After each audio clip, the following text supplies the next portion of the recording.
All right, we're 3-0 in our last three $1.99 daily best plays on BrockPage.com. Before I get into some more of that, I just want to take a quick timeout and welcome you to the video. My name is Brock Page, and I do sports picks for free right here on YouTube. I also sell my personal bets on BrockPage.com. So if you want to see which one of these free YouTube picks on my channel that I'm actually betting on personally, there's only one way to do that, and that's to sign up for a membership on my webpage at BrockPage.com. Now, the Daily Best Play is the cheapest package that I offer on that website.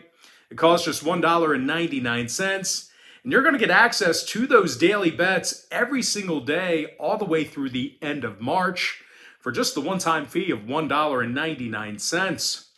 $1,000 bettors are up over $2,700 during my current 3-0 streak in that package. And if you want to access today's $1.99 daily best play, the link for that bet is in the description section below. With that, guys, we got ourselves a really big slate of NBA action. Going to be a little bit of a longer video here today. So let's go ahead and dive into it. Sorry, I thought I had something in my teeth. But anyway, let's go ahead and get started. Let's take a look at the Sixers taking on the Cavaliers, 7 o'clock Eastern tip-off on Wednesday, March 16th, 2022. Philadelphia is -4 with a total at 219.5. But despite laying a fairly short number here, the Sixers have done a pretty bad job covering the point spread over the past couple of weeks. They're just 1-5 against the spread in their last 6 ball games. And one of those failures to cover was against this very Cleveland team. Now, Philly's biggest issue their biggest issue this evening is probably going to be involving rebounds. These guys are actually in the bottom 3 in the NBA in offensive rebounding per contest. And they've actually had problems covering the number against Cleveland in recent meetings. Philadelphia has failed to cover in 6 out of their last 10 ball games against the Cavaliers. And speaking of the Cavs, they do a terrific job of rebounding the basketball on the defensive end of the court. They're amongst the better defensive rebounding teams in the East, and they're allowing only 100 points a night in the Rocket Mortgage Fieldhouse. Matter of fact, Cleveland leads the NBA in fewest home points allowed per contest. Now, scoring-wise, on the other end of the court, Darius Garland's averaging over 21 points a night, along with 3 rebounds and 8 assists. Now, Garland's also done a very nice job shooting from 3 land. Meanwhile, teammate Evan Mobley, he's averaging over 15 points a game himself, along with 8 boards and a couple assists as well. When it comes to shooting the basketball, the Cavs are in the top 10 in offensive field goal percentage. Now, injury-wise, Rondo, Wade, and Allen are out. And when it comes to the total, Cleveland's 23-9 to the under in front of their home fans this year, and that's good for 72% in that category. Meanwhile, Philadelphia saw 4 out of their last 5 fall under the line themselves. They also went 70% to the under in their last 10 meetings with Cleveland. So if you're into historical trends, you certainly want to think about that one there. I'm going to go ahead and lean toward the Cavaliers +4 and the under 219.5. Next matchup, it is going to be Nuggets versus the Wizards, 7 o'clock Eastern tip-off. Denver's -6.5, totals 228. Now, Denver got the W in 7 out of their last 10 ball games, and they're doing a fine job rebounding the basketball defensively. These guys are currently in the top 5 in the league in defensive boards on the road. They're also doing a real nice job guarding the 3-ball as well. Denver's currently in the top 3 in defensive 3-point percentage away from home. Meanwhile, offensively, Nikola Jokic is averaging 26 points a game, along with 13 boards and 8 assists. Meanwhile, Will Barton scoring nearly 15 points a game himself, along with 4 rebounds and 3 assists as well. When it comes to shooting the basketball, the Nuggets are currently in the top 3 in the NBA in offensive field goal percentage. Now, they're taking on a Washington team who struggles a bit on the defensive end of the court themselves. They're actually in the bottom 10 in points allowed per contest at home. And they've also dropped 7 out of their last 9 ball games at any location.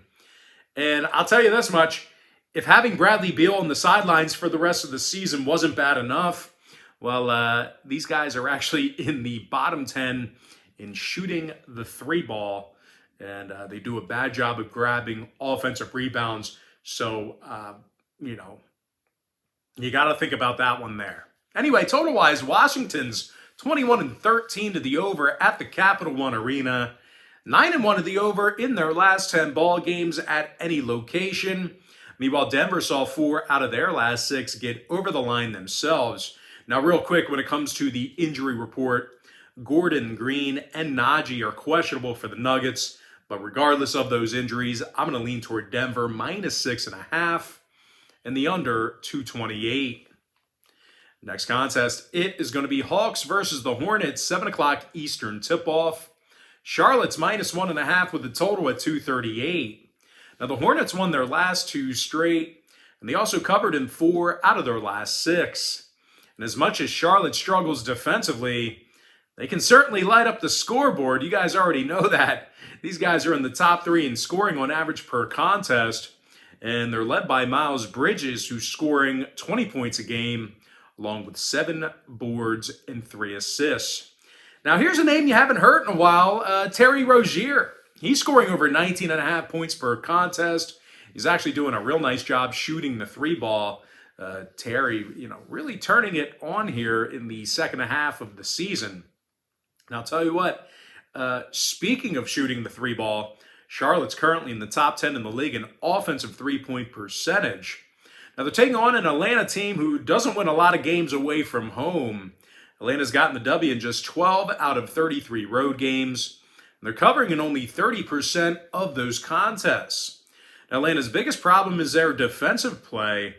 Matter of fact, these guys have had a terrible time guarding the 3 ball this season. Atlanta finds themselves in the bottom 3 in the NBA in defensive 3-point percentage. Now, when it comes to the injury report in this one, Gallinari is questionable. Collins is out. Meanwhile, for Charlotte, on the other side of things, Bouknight is questionable for them. Hayward is also listed as out still. When it comes to the total, Charlotte saw their last 2 straight get over the line. 4-1 to the over in their last 5. Meanwhile, Atlanta saw their last couple of games get over the posted total themselves. I'm going to lean toward Charlotte -1.5 and the over 238. Next contest, it is going to be Mavericks versus the Nets, 7:30 p.m. East. Dallas is -1.5 with the total at 221. Now, the Mavs have played some inspired basketball over the past month or so. They lost only 3 games since February 2nd. And they actually went 13-3 against the spread during that span. And that's good for over 81% during that stretch of games. If you guys have been backing Dallas over the past month or so, you've certainly been making a lot of money. Now, the Mavs have been really catapulted by their defensive play. And as a matter of fact, these guys lead the NBA in fewest points allowed per contest. When it comes to the scoring in this one, Luka Doncic is averaging 28 points per contest, along with 9 rebounds and 8 assists. Meanwhile, Jalen Brunson scoring 16 points a game himself, along with 3 rebounds and 5 assists as well. And speaking of rebounding the basketball, the Mavs are currently in the top 10 in defensive boards per contest. Now, they're taking on a Brooklyn team who has a losing record at home. They covered the number in just 18% of their contests at the Barclays Center. When it comes to offensive production, the Nets have been pretty bad at scoring in front of their home crowd. They currently find themselves in the bottom 10 in home offensive scoring, and they're also amongst the worst in the league in shooting the 3 ball on their home court. So, if you're looking to fire on this game, you certainly want to think about that, those factors there. Now, injury-wise, Aldridge, Irving, and Simmons are out. Curry, Thomas, and Duke are questionable. Meanwhile, for Dallas on the other side of things, Bullock and Chris are out for them. When it comes to the total, Dallas saw their last 4 straight fall under the line. 6-2 to the under in their last 8. Meanwhile, Brooklyn saw unders recently with the likes of New York, Philadelphia, and Miami. I'm going to go ahead and lean toward the Dallas Mavericks -1.5 and the under 221. Next ball game, it is going to be Blazers versus the Knicks, 7:30 p.m. East. New York's -12 with a total at 222.5. But as bad as Portland's been, the Knicks have actually gotten the W only 3 times since February 10th. Now, the Knicks are currently just 13-9 at MSG, and they're amongst the worst scoring teams in the East. New York averages only 105 points a game in the Big Apple, and they're also in the bottom 5 in shooting from the field. Now, they're taking on a Portland team who's covering the number in their last 2 straight. And in addition to that, they averaged 120 points a game during that very short span. Now, believe it or not, Portland's had a real good track record against New York in recent meetings. They actually won 8 out of their last 10 games against the Knicks.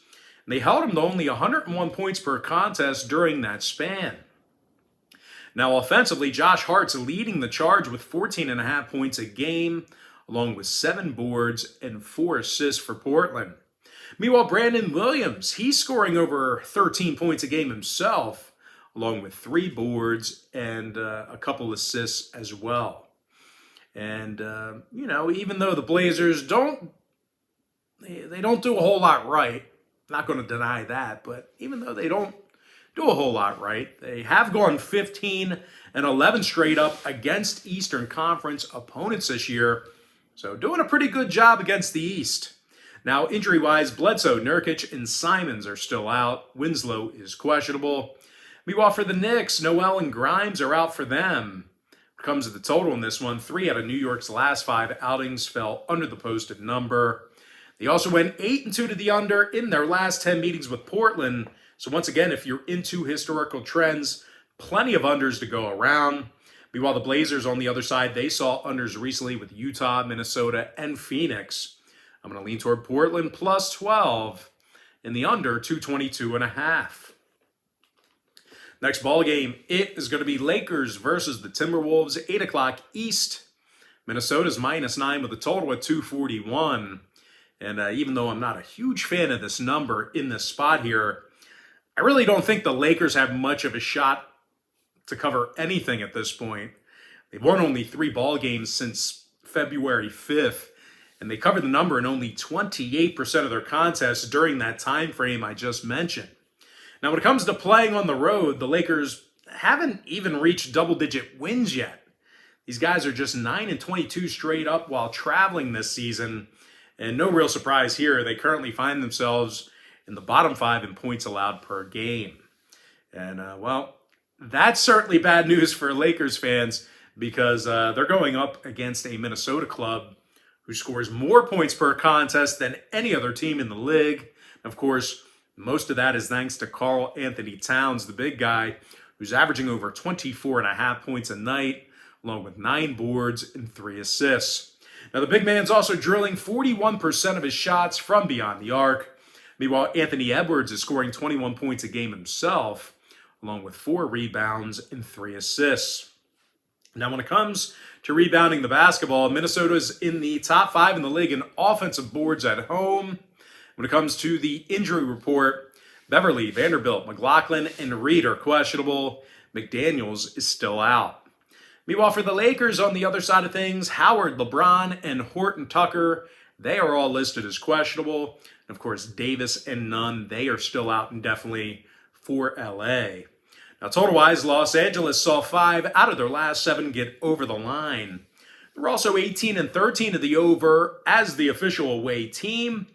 Meanwhile, the T-Wolves on the other side, they went 60% to the over in their last 10 outings themselves. I'm going to lean toward Minnesota -9 and the over 241. Next contest, it is going to be Suns versus the Rockets, 8 o'clock Eastern start time. Phoenix is -11.5, totals 236. Now, Phoenix is currently 26-6 on the road this year. They're covering in 63% of those road games. And speaking of contests on the road, the Suns allow only 105 points a game when traveling. They're actually leading the NBA in defensive three-point percentage away from home. Now, scoring-wise, Devin Booker is averaging over 25.5 points a night, along with 5 rebounds and 4 assists. Now, Book's also doing a nice job shooting from three-land this year as well, making a lot of three-pointers. Meanwhile, DeAndre Ayton, he's making 66% of his shots from the field. He's also averaging just about double-digit rebounds a game. And speaking of shooting the basketball from the field, Phoenix currently leads the entire NBA in offensive field goal percentage. Now they're taking on a Houston team who allows more points per contest at home than any other team in the NBA. And they're actually a league worst in defending the field goal. Now when it comes to wins and losses, the Rockets got the W only 2 times since February 2nd. They actually went just 2-15 straight up in their last 17 ball games. That is not good. Now, injury-wise, Gordon and Schroeder are questionable. Garuba's still out. Meanwhile, for Phoenix, Paul's still out for them. Johnson is questionable. When it comes to the total in this one, Phoenix saw their last 5 straight get over the line. 7-2 to the over in their last 9. Meanwhile, Houston saw 3 out of their last 4 get over the posted total themselves. 19-13 to the over at the Toyota Center. I'm going to lean toward Phoenix minus 11.5. And the over 226, was it? I forget what the number was. 236, yeah. Phoenix minus 11.5 over 236. All right, next ball game. It is going to be Thunder versus the Spurs, 8:30 Eastern start time. San Antonio's minus 13.5, totals 231. And even though OKC's banged up right now, it's actually the Spurs who lost 7 out of their last 9. And they gave up a whole bunch of points during that stretch. Now, the Spurs have really run into some problems on the defensive end of the court. They're actually in the bottom 3 in the NBA in guarding the field goal at home. And they're allowing nearly 115 points a game at the AT&T Center. Now, when it comes to home games, the Spurs got the W in just 13 out of 35 contests in San Antonio. Now, they're taking on a Thunder team who's amongst the better road covering teams in the entire NBA. They're 22-11 against the spread away from home this year. That's good for 67% in that category. Darius Bazley's averaging double-digit points per contest for OKC, along with 6.5 boards. Meanwhile, Trey Mann, he's averaging nearly double-digit points a game himself, along with a couple of rebounds. And speaking of boards, well, there's really not many in the league who do it better than Oklahoma City. I know that sounds surprising, but these guys are actually in the top 5 in the NBA in road offensive rebounding. Now, injury-wise, Shai Gilgeous-Alexander is questionable. Favors, Williams, and Giddey are out. Meanwhile, for the Spurs on the other side of things, McDermott, Bates, Diop, and Langford, they are out for them. K-Sock is also listed as doubtful. When it comes to the total, 6 out of San Antonio's last 8 ball games fell under the posted total. They also went 60% to the under in their last 10 meetings with Oklahoma City. Now the Thunder, they went 19-14 to the under on the road this year. Give me OKC plus 13.5 and the under 231. Next ball game, Bulls versus the Jazz, 9 o'clock Eastern start time.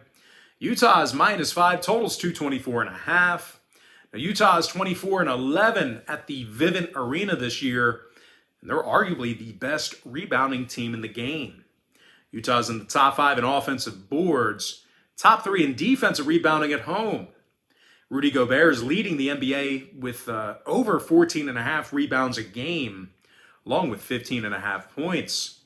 Meanwhile, Donovan Mitchell, he's averaging 25 points a game himself, along with 4 boards and 5 assists.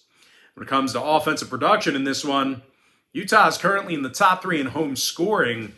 They're taking on a Chicago team who plays quite poorly on the defensive end of the court. Chicago's in the bottom 10 in defensive field goal percentage. They also do a pretty bad job in guarding the three-pointer. Now, when it comes to rebounding the basketball, Chicago's also dead last in the NBA in road offensive boards. When it comes to the total in this one, Levine is questionable. Ball is still out. Meanwhile, for Utah on the other side of things, Bogdanovich, House, and Azubuike, they are listed as out for them. When it comes to the total, Utah went 6-1 to the under in their last 7 outings. They're also 8-2 to the under in their last 10 against Chicago. Meanwhile, the Bulls on the other side of things, they averaged only 95 points a game in their last 10 contests against Utah. The Bulls are also 8-1 to the under in their last 9 outings this season as well. I'm going to lean toward Utah -5 and the under 224.5. Next ball game, it is going to be Celtics versus the Warriors, 10 o'clock Eastern start time. Golden State's -3 with the total at 220.5. But as good as the Warriors have looked over the past week or so, they've certainly had a tough time with Boston in recent meetings. Golden State lost 7 out of their last 10 contests against the Celtics, and they covered the point spread in only 20% of those ball games. Now they're taking on a Boston team on the other side of things who actually won 7 out of their last 9 themselves, and they play arguably the toughest defense in the entire league. Now, the Celtics are allowing fewer points per contest on the road than any other team in the association. And they're also leading the NBA in defensive field goal percentage away from home as well. Now, when it comes to offensive production in this one, Jason Tatum's averaging over 26.5 points per contest, along with 8 boards and 4 assists. Meanwhile, Jaylen Brown, he's scoring nearly 23 points a game himself, along with 6 rebounds, 3 assists. When it comes to rebounding the basketball, Boston's in the top 3 in offensive rebounds per game on the road. When it comes to the injury report in this one, Nesmith is still out for Boston. Meanwhile, for the Warriors on the other side, Iguodala and Payton are out. Wiggins is questionable. Now, total-wise, Golden State's 22-14 to the under at the Chase Center.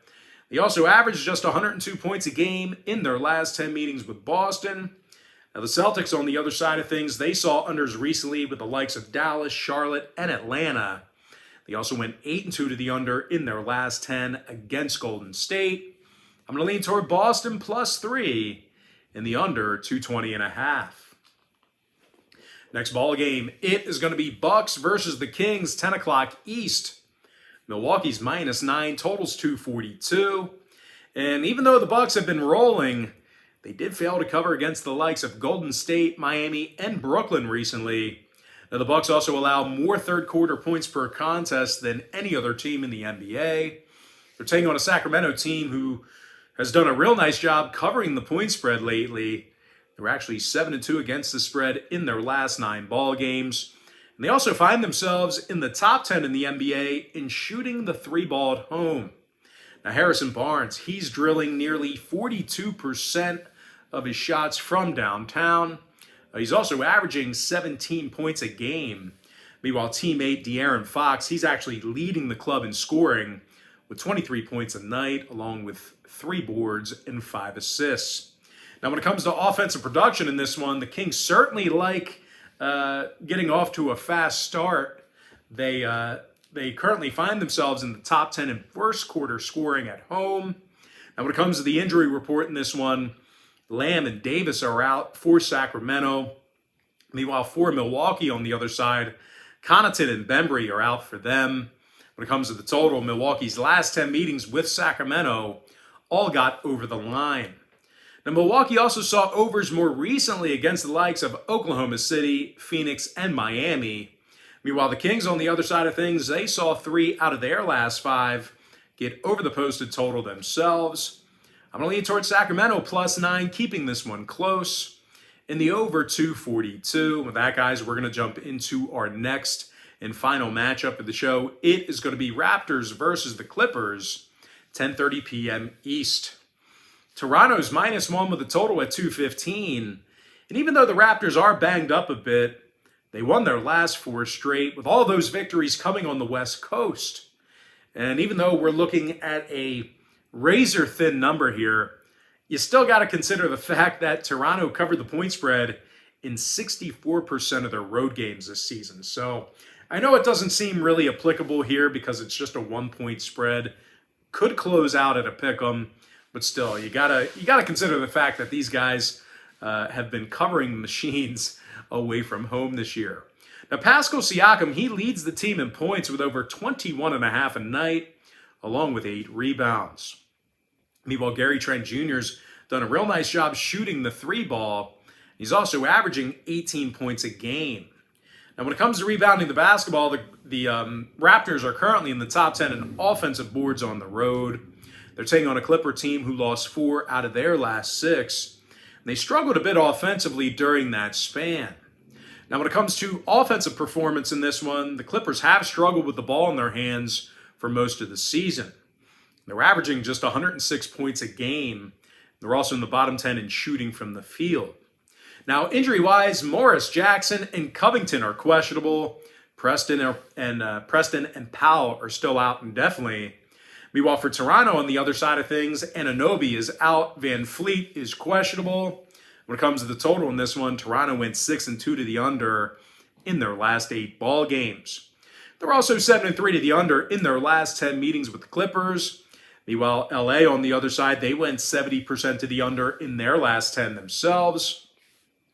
I'm going to lean toward Toronto -1 and the under 215. And with that, guys, that's going to do it for me. Don't forget to check me out on brockpage.com. If you guys do end up getting a membership here today on my website, just keep in mind you're going to get billed the day you sign up and then the first of every month following that. So if you do end up getting a membership here today on brockpage.com, you're going to get access to that content all the way through the end of March. I always tell folks in every single video, the earlier in the month you sign up, the better. And guys, if you want to get access to every single bet that I give out on that website, you're going to want to think about signing up for my board member tier package. But most importantly, guys, got to thank you for joining me right here on YouTube. Really hope you enjoyed all this great free content, all this great free information. And with that said, guys, happy Wednesday to you. Happy hump day to you. And I look forward to seeing you later on today on my website at brockpage.com.